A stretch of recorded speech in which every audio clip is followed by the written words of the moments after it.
옛날 해도 달도 없던 아주 오래된 옛날, 어느 심심산골에 사이좋은 오누이와 홀어머니가 살고 있었습니다. 떡장수였던 어머니는 매일 여러 구개를 넘어 마을로 나가 떡을 판 돈으로 아이들의 생계를 책임졌죠. 어느 날 팔다 남은 떡을 가지고 집에 돌아오는 길이었습니다. 첫 번째 구개에서 갑자기 호랑이가 어흥 호요하며 나타났어요. 이빨을 드러낸 호랑이는 이렇게 말했습니다. 떡 하나 주면 안 잡아먹지. 겁에 질린 어머니는 호랑이에게 떡을 주었고 겨우 위기에서 벗어났죠. 하지만 두 번째 구개에서도 호랑이는 입맛을 다시며 어머니를 기다리고 있었어요. 떡 하나 또 주면 안 잡아먹지. 어머니는 이번에도 호랑이에게 떡 한 덩이를 건넸죠. 하지만 세 번째 구개에 다다랐을 때 또다시 호랑이와 눈이 마주친 어머니는 절망하고 말았습니다. 더 이상 호랑이를 달랠 떡이 남아있지 않았거든요. 살려주세요. 집에서 아이들이 저만 기다리고 있어요. 그러나 배고픈 호랑이에게 어머니의 애원은 들리지 않았죠. 결국 어머니는 커다란 호랑이에게 잡아먹히고 말았습니다. 하지만 여전히 배가 고팠던 호랑이는 산에서 내려가 어머니를 기다리고 있는 오누이의 집까지 찾아갔어요. 호랑이는 문고리를 흔들며 말했죠. 얘들아, 엄마 왔다. 문 열어주렴. 누이는 반가워서 바로 문을 열어주려 했지만 이상한 낌새를 느낀 오빠가 동생을 멈춰 세웠습니다. 이건 도저히 엄마의 목소리가 아니었거든요. 정말 엄마라면 문틈으로 손을 내밀어 보세요. 오빠의 주문에 호랑이는 커다란 손을 들이밀며 말했습니다. 엄마가 오늘 일을 너무 많이 해서 목도 세고 손이 붓고 거칠어졌단다. 힘들어 죽겠으니 어서 문을 열어주렴. 누이는 그 소리에 또 문을 열어주려 하지만 이번에도 오빠가 말렸습니다. 당신이 정말 우리 엄마라면 위쪽에 있는 틈으로 눈을 보여주세요. 누이가 꽃발을 들어 엄마의 눈을 확인하려 했을 때 보이는 것은 호랑이의 노랗고 희번덕거리는 눈이었습니다. 그제서야 정체를 알아챈 누이는 겁을 먹고 깍 소리를 질렀죠. 이윽고 호랑이는 힘으로 문짝을 뒤흔들기 시작했고 오누이는 급히 뒷문으로 빠져나가 손을 잡고 달리기 시작했습니다. 그리고 커다란 나무 위로 도망쳐 올라갔죠. 당황한 호랑이는 나무 밑둥에 매달린 채 오누이에게 물었습니다. 너희는 도대체 어떻게 그 나무에 올라갔느냐? 지혜로운 오빠가 대답했어요. 손발에 참기름을 잔뜩 바르고 올라왔지. 호랑이는 당장 참기름 단지를 꿰서 손발에 기름을 듬뿍 바르고는 다시 나무에 오르기를 시도했어요. 하지만 오르려 애를 쓸수록 자꾸만 미끄러져 내려갔죠. 이때 누이가 쓸데없는 소리를 하고 맙니다. 멍청한 호랑이, 도끼로 나무를 찍으면서 올라오면 쉬울 텐데. 놀란 오빠가 재빨리 누이의 입을 막았지만 이미 그 말은 호랑이의 귀에 닿고 말았어요. 신이 난 호랑이가 도끼를 찾아 나무를 콱콱 찍으며 힘차게 나무를 오르기 시작했습니다. 오누이는 온 힘을 다해 나무 꼭대기까지 도망쳐 올라갔어요. 더 이상 오를 곳은 없는데 발밑에서는 호랑이의 입김이 느껴지고 도끼 소리가 쿵쿵 지축을 흔들자 오누이는 간절하게 기도를 했습니다. 하늘이시여, 저희를 구하시려면 새 동아줄을 내려주시고 아니면 썩은 동아줄을 내려주세요. 이때 하늘에서 튼튼한 새 동아줄이 내려왔고 오누이는 그것을 잡고 부지런히 올라가 마침내 하늘세계에 이르게 되었습니다. 그 모습을 지켜본 호랑이도 하늘에 기도를 했지요. 하늘이시여, 저에게도 튼튼한 동아줄을 내려주십시오. 제발.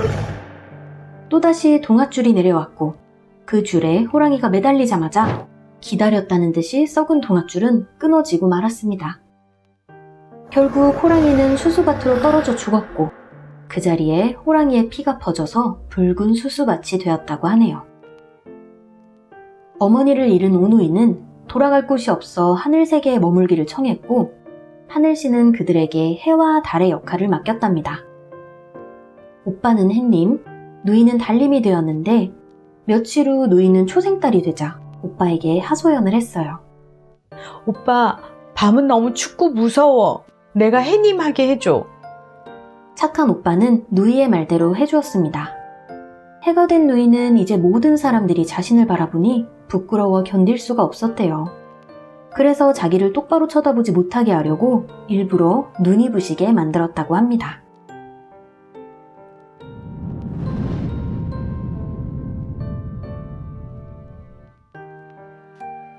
우리가 알고 있던 햇님 달림 이야기는 여러 버전으로 존재합니다. 하지만 중요한 상징성을 띤 메타포들은 모든 이야기 속에서 변함이 없죠. 우선 어머니를 잡아먹은 무시무시한 호랑이는 우리가 만나기 싫어하는 병이며 재앙을 상징합니다. 죽음도 포함해서요. 그리고 호랑이가 그토록 원하는 떡은 우리가 쌓은 덕을 의미하지요. 덕이 있으면 재앙을 면할 수 있지만 덕이 바닥나면 고스란히 재앙을 맞게 되는 법이니까요. 어머니는 잊을만 하면 나타나곤 하는 재앙을 덕으로서 벗어났습니다. 하지만 어느 순간 덕이 모두 소진되니 죽음이라는 이름의 재앙을 맞이하게 된 것이지요. 무섭고 끔찍한 재앙은 친절하게도 원우이의 집까지 찾아갑니다. 우리가 사는 이 세상은 호랑이와 떡으로 가득 찬 곳이거든요. 그리고는 다정하고 달콤한 모습을 한 채 우리 앞에 나타납니다. 그렇다면 이제 오누이도 꼼짝없이 호랑이에게 잡혀먹힐 일만 남았을까요? 아닙니다. 지혜의 빛이 충분하다면 살아날 묘안을 떠올릴지도 모릅니다. 호랑이가 어머니인 척 남매에게 다가섰을 때 동생은 문을 열어주려 했지만 오빠는 호랑이의 목소리를 의심했죠. 지혜의 빛이 가득한 이는 귀가 밝습니다. 귀밝을 총이 바로 그런 상태죠. 그 다음 그는 어머니의 손을 확인하려 합니다. 지혜의 빛은 귀 다음으로는 눈이 밝은 것을 뜻하거든요. 그것이 밝을 명이며 귀와 눈이 모두 밝은 상태를 총명이라고 하죠. 그럼에도 불구하고 안 좋은 일은 거짓과 핑계를 대며 살금살금 다가옵니다. 누이가 또다시 그것에 넘어가려 하자 총명한 오빠가 이번엔 눈을 보여달라고 합니다. 눈은 마음의 창이죠. 현명한 오빠는 그 본체를 보려 한 것입니다. 호랑이의 정체를 알게 된 누이는 깨악 비명을 질렀어요. 이것이 바로 어두운 이의 본능적 반응이지요. 이런 특성은 위험을 더욱 폭발시키는 힘이 있습니다. 호랑이가 문짝을 뒤흔들기 시작한 것처럼 말이죠. 이어서 남매가 오른 나무는 보통 나무가 아니었어요. 층차의 나무라고 할까요? 의식의 층차만큼 오를 수 있는 나무죠. 호랑이가 너희는 어떻게 거기까지 올라갔느냐고 묻는데 이는 층차를 쉬이 높이고자 함이고 삿된 마음으로 능력을 얻고자 하는 욕심이었습니다. 그런 마음으로는 아무리 의식의 수준을 높이려 해도 참기름을 바른 것처럼 마냥 미끄러지기 마련이지요. 하지만 오빠의 도움으로 그곳까지 올라간 누이는 또다시 입을 함부로 놀려서 위험에 빠지고 맙니다. 입이 재앙의 문이라는 옛말이 딱 맞죠. 재앙은 우리의 어둡고 교만하며 미련한 그 틈을 타서 치고 올라옵니다. 호랑이를 피해 남매가 오르고자 한 곳은 하늘세계이며 그곳은 생사의 쳇바퀴를 벗어난 높은 차원의 세계였지요. 그들이 하늘에 어떤 기도를 했는지 기억하시나요? 하늘이시여, 저희를 구하시려면 새 동아줄을 내려주시고 아니면 썩은 동아줄을 내려주세요. 이 말은 하늘의 생사를 맡긴다는 뜻입니다. 의심이나 구걸이 아닌 믿음과 내려놓음. 그 순간에 하늘은 사람을 건져 올릴 튼튼한 동아줄을 내려주곤 하지요. 뒤이어 따라온 호랑이의 기도는 어땠을까요? 하늘이시여, 저에게도 튼튼한 동아줄을 내려주십시오. 제발. 집착과 불안, 이기성이 가득한 이런 기도에는 그에 걸맞는 썩은 동아줄이 내려오는 것입니다. 썩은 동아줄.